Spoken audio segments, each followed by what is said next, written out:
Welcome, dear traders. You are watching a recap of the Asian session. Wall Street plunged yesterday following Jerome Powell's speech. Asian stock indexes are also down today. However, the Japanese stock market managed to retain growth despite risk aversion.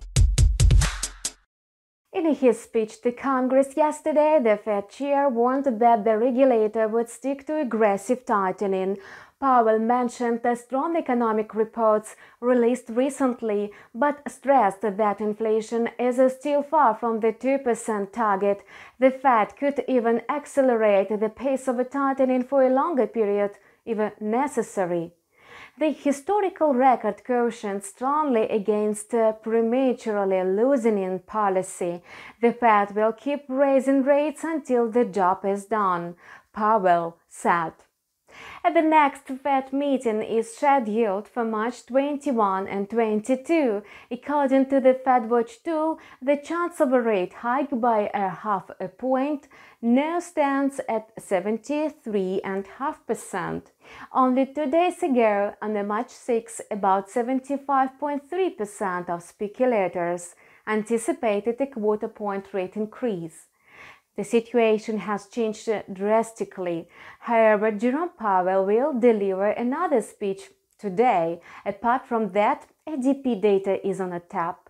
However, this report will hardly affect the Fed's policy stance. Jerome Powell's rhetoric remains hawkish. He also made hawkish comments on the previous meeting on February 1. The US dollar rose sharply following Powell's testimony. At the same time, the yields of 2-year government notes exceeded 5%, a level not seen since 2007. Rising government bond yields and a stronger US dollar exerted pressure on tech and other high-risk stocks.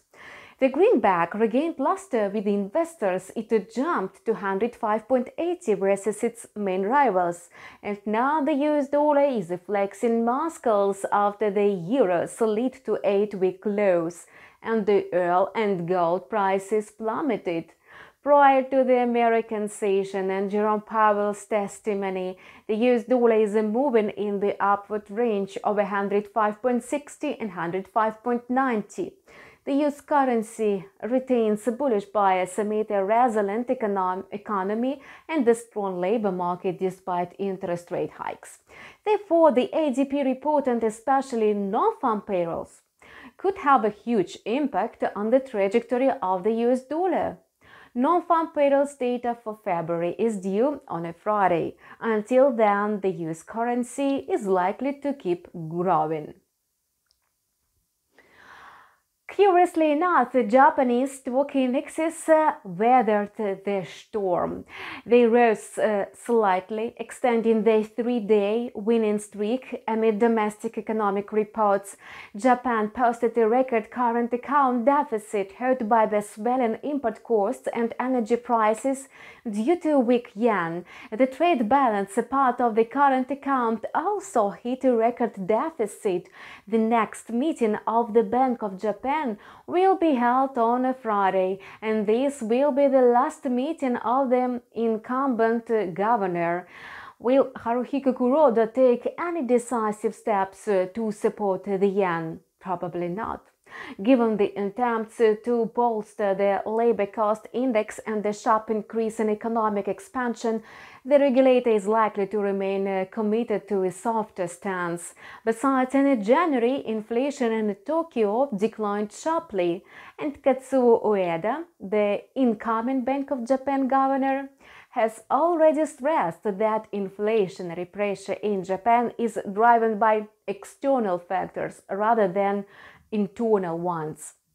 Therefore, analysts expect the regulator to continue its ultra-loose monetary policy. However, some investors still hope that the Bank of Japan could adjust the yield curve control as it happens at the end of 2022. The stock market is growing today amid these expectations. The yen lost momentum following the release of the trade balance data. The divergence in monetary policy between the Fed and the Bank of Japan is also bearish for the yen. And last but not least, US Treasuries are now growing. The yen made an attempt to settle at a low of 137 yen per dollar on a Wednesday morning. However, the dollar-yen pair eventually rebounded because of a strong US dollar. It rose to a high of 137.85. If the ADP report is upbeat, it could facilitate further growth of the pair. In the Asian trade, the pair approached 137.60, moving indicator of 137.10 and 137.90. If the rally continues, the bulls are likely to try to push it above 138.30. However, today the economic calendar for Japan is completely empty, so the trajectory of the pair will depend on the US dollar's movements. The widening rate gap between the Reserve Bank of Australia and the Fed is exerting pressure on the Australian dollar. The RBA announced its rate decision yesterday. It raised the benchmark rate by a quarter point. RBA Governor Philip Lowe said that the regulator could soften its hawkish stance in the near future. He also does not rule out a pause in the tightening cycle in April. So the Aussie dived down due to Powell's hawkish speech. It dipped below 0.6680 and 0.6650. It even declined below the pivot level of 0.66. It's likely to decrease lower as the oil prices are dropping and the yuan is also down. On a Wednesday morning, the AUD-USD pair was trading near its 4-month low of 0.6595. It was hovering in the downward channel of 0.6568 and 0.6604. And the New Zealand dollar also depreciated to its 4-month low.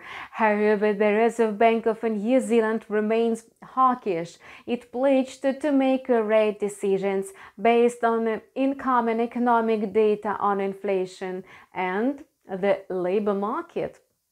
Therefore, the Kiwi is stronger now than the Aussie. It even tried to climb against the US dollar to 0.6113. Nevertheless, the bears are still in control. So the Kiwi dollar pair is stuck in the downward range of 0.6085 and 0.6122. The bearish sentiment is likely to persist in the American session. Today, a batch of crucial economic reports is on the tap. The US will publish ADP data for February and the job openings for January. Apart from that, Jerome Powell will make his second speech, and he could even make some references to fresh labor data. And that's all for now. Subscribe to our channel and keep close tabs on the market developments with us. See you soon.